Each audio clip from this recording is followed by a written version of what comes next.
L'activitat que els presentem a continuació porta per títol Tecnologia i ètica, espionatge en la competició de la Copa Amèrica. La periodista Cristina Hueso entrevista Luis Sáenz Mariscal, assessor general de l'equip American Magic. En la xerrada examinaran totes les qüestions legals que implica organitzar una Copa Amèrica, entre elles, com passa en aquesta edició Barcelona 2024, la de regular l'espionatge. Els deixo amb Cristina Hueso i Luis Sáenz Mariscal. Gracias, Bárbara. Buenas tardes a todas, buenas tardes a todos. Gracias primero de todo, Luis Sáenz, por acompañarnos hoy aquí en el Agoraport. Es un honor y me hace mucha ilusión poder entrevistarte, poder participar de esta conversación esta tarde aquí en el Port, porque ya llevamos desde el miércoles hablando de muchas cosas de Copa América, pero tenerte a ti es como traer a un super top que yo creo que todo el público agradeceréis todas las cosas que tiene que contarnos. Para que lo conozcáis menos, os explicaré que Luis nació hace 53 años en Madrid, aunque como bromeábamos antes, enseguida dejó Madrid porque en Madrid hay poco mar y él ya se fue hacia el norte en busca de mar. Él es el mejor abogado náutico que hay en estos momentos en el mundo, no estoy exagerando. Es regatista también y empezó en toda esta singladura marítima en el año 92 con Pedro Campos. Trabajó en el Desafío Español y, como os decía, también fue regatista, pero resulta que tuvo una pequeña lesión de rodilla y esto le llevó a que le dijeran, bueno, pues ponte a estudiar de todo esto de los temas legales del reglamento de la Copa América, porque esto es bastante complicado. Me estoy enrollando mucho, después hablarás todo el rato tú, ¿eh? Vale, pero es que si no les pongo en antecedentes.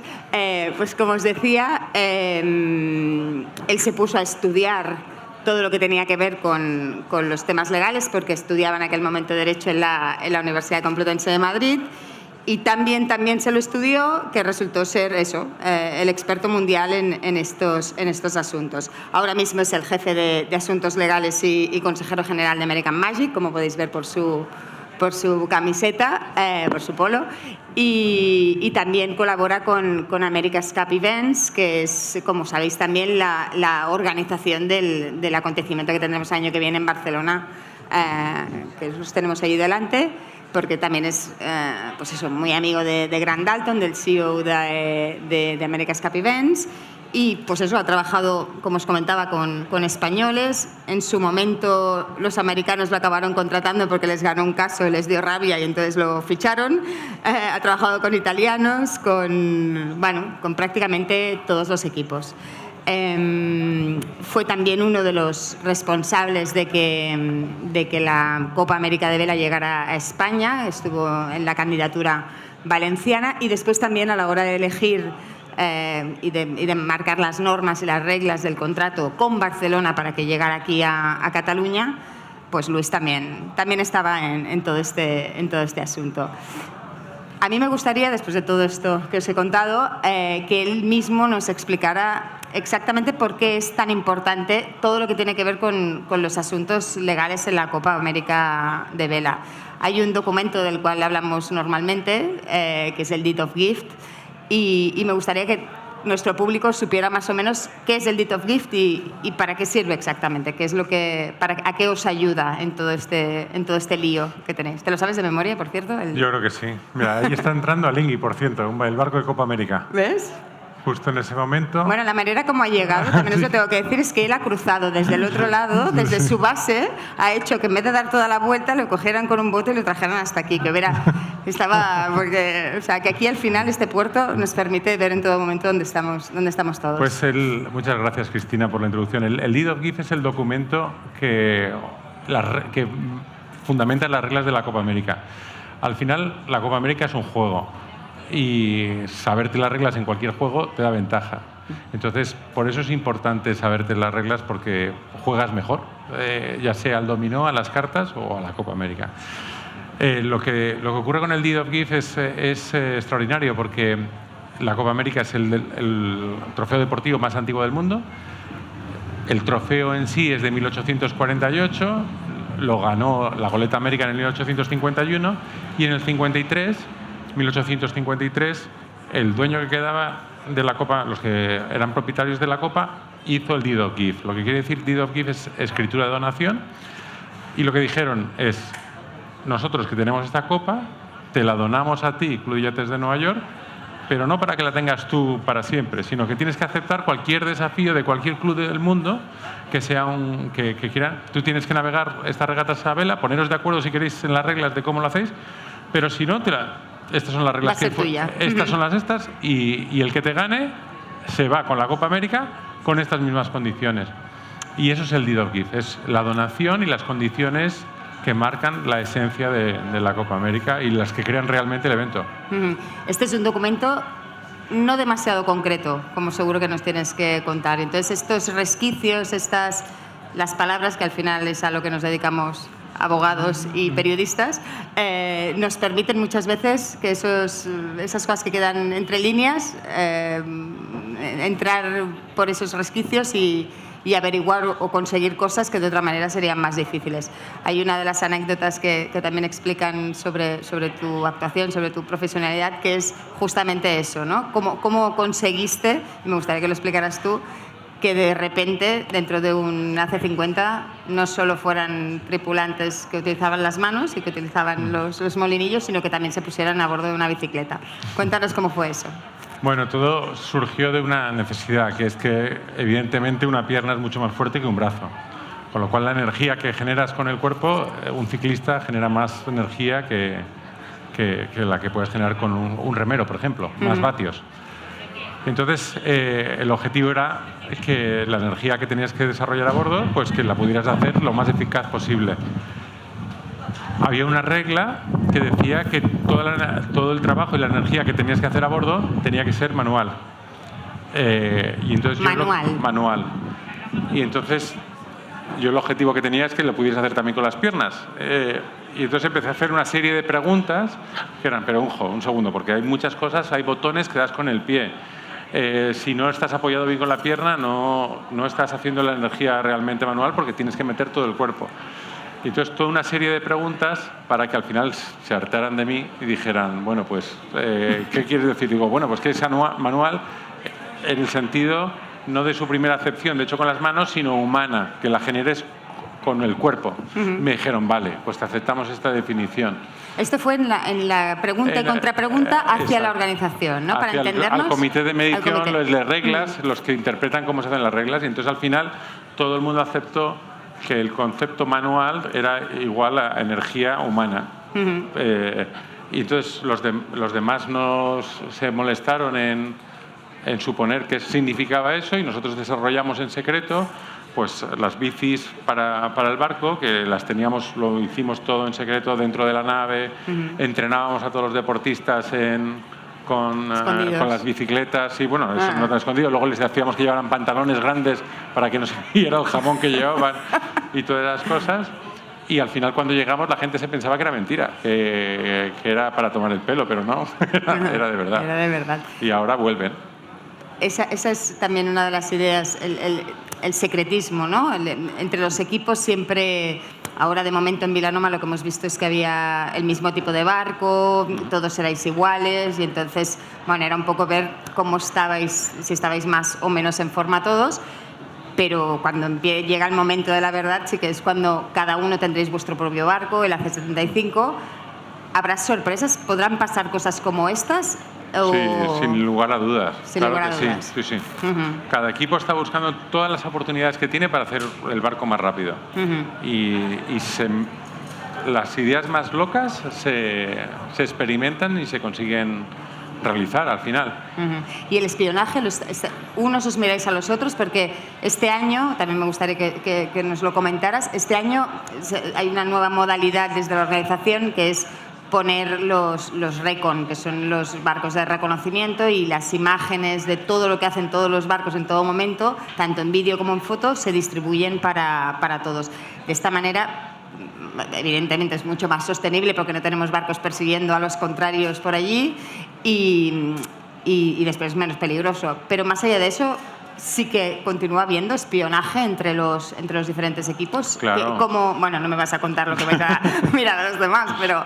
No, por supuesto. O sea, fíjate ese espionaje que las reglas te prohíben incluso determinadas formas de espionaje. ¿Ah, sí? Sí, está prohibido. Cuéntanos. Pues hacer espionaje con drones, está prohibido con submarinos, está prohibido con buzos, está prohibido hackear un sistema de ordenador de un contrario está prohibido interceptar las comunicaciones de radio o de móvil. Hay un montón de reglas para prohibir o para decir qué espionaje es legal y qué espionaje es ilegal. Y luego todos los equipos queremos sacar la máxima información de tus contrarios para ver dónde estás tú con respecto a ellos, para saber si tienen alguna ventaja competitiva que puedes incorporar en tu arsenal o para saber por dónde van. Con lo cual nos estamos espiando todos todos a la vez a todos. ¿Y sirven entonces estas fotos y estos vídeos que llegan? Sí, o sea, antes estaba... la diferencia es que con la excusa de hacerlo menos costoso se hace unificado. Esta es la primera vez que se ha hecho en la Copa América. No sé si es un modelo que va a ser sostenible de verdad o si se va a mantener y todavía hay que decidir si es bueno o malo. Pero claro, se genera muchísima información, pero de toda la información mucho es morralla. O sea, claro, tienes que saber dónde hay que mirar y por qué las cosas son importantes. ¿Y qué es lo que miráis? Exacto. ¿Qué es lo que miráis? Te pregunto. Miramos todo, miramos sistema, miramos electrónica, miramos lo evidente, diseños de velas, diseños de orzas, de timones, de alas, las superficies que tiene cada uno, cómo lo navegan. Miramos absolutamente todo, pero lo difícil es saber cómo cada pieza, o sea, no puedes copiar solo un trocito, un detalle de una punta de un ala o una forma de un timón, porque todo es un conjunto. Tienes que entender cuál es la filosofía del diseño, cómo se integra todo y dentro de esas soluciones cuáles son las que tú podrías llegar a adoptar y si son buenas o malas. Claro. Entonces es muy difícil. O sea, de hecho, es tan difícil hacer espiar bien que muchos equipos dicen o se lo dedican a una persona o dos o dicen no voy a perder en tiempo en esto, a no ser que me digas tú que hay realmente algo interesante, no lo voy a ni considerar. Pero sí, es muy importante. Grant Dalton, el CEO de ACE, siempre dice que el barco que ganará el año que viene a finales de octubre ya está decidido, que lo único que no se sabe todavía, ¿no? que quien haya hecho la inversión suficiente en su AC-75, que aunque no esté construido todavía, pero que haya invertido en personas, en tecnología, esto ya está decidido. Tú utilizas una frase, no sé si es tuya o también es del mundillo, no cash, no splash. Si no hay dinero, no hay vencedor. O sea, ¿es todo una cuestión de dinero o hay un componente de suerte también que...? No, el dinero es importante porque sin dinero no puedes hacer unas campañas de Copa América, pero no te garantiza el éxito ni de broma. Y de hecho, muy a menudo en la Copa América los equipos que más dinero tienen no ganan. Lo importante en la Copa América son las ideas. Es el análisis que hagas del barco, conseguir un barco que realmente sea innovador y que sea rápido y que luego navegarlo bien. Con lo cual lo que realmente importa es las ideas y luego, obviamente, ejecutarlas bien. Y luego la suerte también forma parte como en todo en la vida. O sea, el viento cambia cada 2 segundos. Entonces, si te va un cambio malo de viento, puedes perder una prueba, aún siendo el barco más rápido y el mejor preparado. Con lo cual, sí, se necesita pasta, mucha pasta, se necesita tener muy buenas ideas y se necesita tener suerte. Un punto de suerte. Es muy interesante. Cuando se decidió, o sea, o cuando se habló de la candidatura de aquí de Barcelona, me gustaría que nos contaras cómo fue, qué era lo que queríais, lo que buscabais, lo que Bueno, a mí cuando Grant me dijo que quería hacer la Copa América o que estaba considerando hacer la Copa en España y que si le ayudaba, claro, lo primero es que es un evento en Valencia, trajo 2.600 millones de impacto económico y 75.000 puestos de trabajo. O sea que es una gozada y un regalo que es importantísimo para España tener una Copa América y por eso el Parlamento lo ha declarado acontecimiento excepcional de interés público. Entonces se presentó tanto la candidatura de Málaga como la de Barcelona, las dos eran extraordinarias. aquí se navega extraordinariamente bien, hay un viento estupendo, el Mediterráneo es increíble, es una ciudad acogedora, o sea, Málaga también cumplía todos los requisitos. Al final la candidatura de Barcelona fue más fuerte y más potente y ganó Barcelona, pero vamos, yo estaba encantado porque las alternativas eran irnos a Irlanda o irnos a Arabia Saudita y que no me apetecía nada. Yeah. Por razones diversas y porque Sí. quería que fuera aquí en España, o sea que fenomenal. Ajá. La experiencia también de Valencia también te hace, pues eso, pues supongo confirmar que es un acontecimiento que sí que arrastra a la gente una vez lo empieza a conocer, que es uno de los grandes retos que tenemos aquí en esta ciudad, ¿no? Ahora, que la gente a lo mejor no lo conoce todavía tanto y que... En Valencia había días de 120.000, 140.000 personas viendo las bases y pasando por la zona, con lo cual era impresionante. Yo espero que aquí en Barcelona llegue a tener ese público. Vamos, la última Copa América que fue realmente exitosa fue la de público, fue la de Valencia, en el 2007, la 32ª Copa América. Y yo creo que esta tiene todos los mimbres para ser la mejor otra vez de la historia. El hecho, supongo, de celebrarse en Europa también, con equipos también, y con, pues eso, Francia que está cerca, Italia que está cerca. Es que tiene muchas ventajas también por los horarios de televisión, por la capacidad que tienen de muy pocas horas de vuelo. Claro, nosotros a Nueva Zelanda tardas entre 27 y 37 horas de vuelo. Aquí desde Estados Unidos son 6 horas o 7 horas, depende de dónde vayas. Entonces, claro, tienes toda Europa a 1 hora y media o 1 hora. Entonces, es un sitio perfecto para hacer la Copa América. ¿La gente lo entenderá? Tú que llevas tantos años en Copa América, la manera de enseñar, de mostrar cómo es una competición, cómo leer lo que hacen cada una de las embarcaciones, cómo las protestas, que es una de las cosas en las que tú... No es fácil. O sea, nuestro deporte es un deporte técnico que es difícil de comprender. Estamos cambiando la tecnología y la forma de retransmitirlo y yo creo que mejora muchísimo y ahora se entiende mucho mejor. En la producción de la señal televisiva nos gastamos 25 millones solo en la producción de la señal televisiva y poder explicar la historia. Pero es un deporte en el que te tienes que, a pesar de que te lo expliquen bien, te tienes que meter un poco. Es como pues los deportes de motor, la Fórmula 1 o incluso el tenis. Si no sabes... O el fútbol. Yo no soy aficionado al fútbol, pero cuando me lo explican lo entiendo. O el ciclismo. No tiene nada que ver cuando Perico Delgado te va explicando por qué el pelotón se está organizando así, cuál es la táctica que están siguiendo, que si ves simplemente unas imágenes de bicicletas pasando, ¿no? Hay que meterse un poco en el deporte para poder apreciarlo. Está muy bien. Hemos hablado antes del Deed of Gift, hemos hablado de las protestas. ¿En qué momento actúa un profesional como tú para un equipo? Explícanos algunos de los casos, más allá de... algunas de las cosas que a lo mejor a la gente le pueden llamar más atención, ¿no? Porque hay una parte, entre comillas, más aburrida de tu trabajo, me perdonarás, que es la contractual y la de acabar estableciendo todas y cada una de las normas, pero hay una parte muy romántica y muy curiosa, ¿no? Que tiene que ver con eso, con ganar a otro equipo una cosa que tú la ves de una determinada manera. A mí la parte que más me divierte es ayudar al equipo de diseño a sacar el barco más rápido posible. Entonces ahí ayudo desde las formas de las orzas, de los timones, los materiales, el código de los ordenadores, los elementos electromecánicos, hidráulicos. Entonces, siempre que...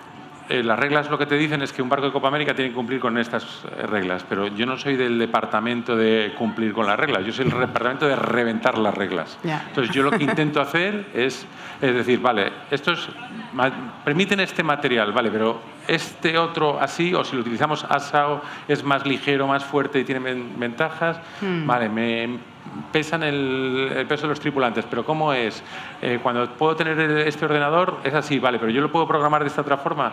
En todo, en materiales, en resistencia, en sistemas. Intentamos cada pequeña cosa del barco y de la forma de navegar, la intentamos reventar y hacerla con cualquier ventaja que podamos conseguir. sin hacer trampas, o sea, contándose a los medidores y todo, pero trayendo innovación. Un poco de Pepito Grillo, ¿no? Un poco de ir a buscar, deben temer cada vez que te acercas. Hoy está otra vez Luis preguntándonos que si esto lo puede hacer o no. ¿Qué le vamos a decir? Porque si le decimos que sí, nos va a parecer con ciclistas. Pero estudiamos hasta la rugosidad, o sea, lo rugoso que es esto es distinto de una botella, que es distinto de esta alfombra, que de esa madera. Entonces, investigamos hasta qué rugosidad tiene que tener la sorza para que vayan realmente rápido. Si es mejor que estén totalmente lisas o un poco rugosas y cuánto exactamente. Y vamos incluso al límite en esas cosas. Nos permiten, por ejemplo, las pinturas que tenemos que utilizar son comerciales. Dices, vale, pero dentro de las comerciales, ¿cuál es la mejor? ¿Y cómo las tienes que lijar para que realmente... hasta el mínimo detalle. Hasta el mínimo Entonces tienes que dominar de todo. Todo. Tienes que saber de hidráulica, de electrónica, de mecánica, de física, de matemáticas, de reglas, todo. Está muy bien, es muy interesante. Evidentemente estás con American Magic, con los kiwis neozelandeses hasta hace 4 días y por lo tanto no me vas a decir que vas con ellos, que van a ganar ellos, pero sí que me gustaría que nos dieras un poco de pronóstico de lo que crees que puede pasar primero en Jeddah, aunque sea otra vez una preliminar, y después en el año que viene. ¿Quién será el de los 5 el que irá a la final a las regatas finales con... Bueno, en las regatas preliminares, que son con barcos iguales, yo creo que, por ejemplo, los franceses navegaron extraordinariamente bien para el poco tiempo que tenían, los neozelandeses también, y nosotros, el equipo americano, American Magic, también navegó muy bien. Los ingleses peor, los italianos sí, regular. Y entonces yo creo que cualquiera de esos 3 equipos, los franceses, nosotros o los neozelandeses, pueden ganar en cualquier regata preliminar con barcos iguales. Luego, en la Copa América, yo sigo creyendo que Nueva Zelanda es el absoluto favorito, es el defensor, es el equipo que mejores ideas tiene, que mejores navegantes tiene, que tiene todo lo mejor. Y hay que batirles. Y son los favoritos absolutamente. American Magic tiene unos regatistas extraordinarios y también tenemos un buen equipo de diseño y yo creo que les podemos llegar a ganar y plantar cara, pero con muchísima dificultad. Y después de los demás, Luna Rosa va a ser muy, muy fuerte, Alinghi también será muy fuerte, los franceses tienen mucho menos tiempo, pero igual lo hacen muy bien. Y los ingleses para mí son una incógnita porque no entiendo muy bien las cosas que están haciendo, con lo cual no sé qué rendimiento van a tener. Ellos mismos, ¿no? Lo dijeron también al acabar Vilanova, que habían estado como distraídos pensando en el prototipo del año que viene y que por eso no se habían concentrado. Bueno, a lo mejor en la siguiente preliminar nos sorprenden, pero sí, la valoración de más o menos todo el mundo era similar a la tuya. Entonces, una vez sepamos si los Emirates gana otra vez o quién es, estará la incógnita de dónde se celebra la siguiente. Ya sé que estamos hablando a varios años vista, pero tú ves Barcelona repitiendo como en su momento... Podría ser, sí. Podría ser, es una decisión de quién gana. Evidentemente si ganan los americanos no se van a quedar aquí, pero si son, ¿no? Pero podría ser, sí. Podría haber... Lo que hay que hacer ahora es que esta sea un éxito. La mejor forma de repetir es que la primera sea buena y a ver si entre todos lo conseguimos. Muy bien, perfecto. Ha sido un placer. Muchísimas gracias, Luis. Y suerte también por toda la parte que te toca. Gracias por estar con nosotros todos. Gracias. esta tarde. Gracias.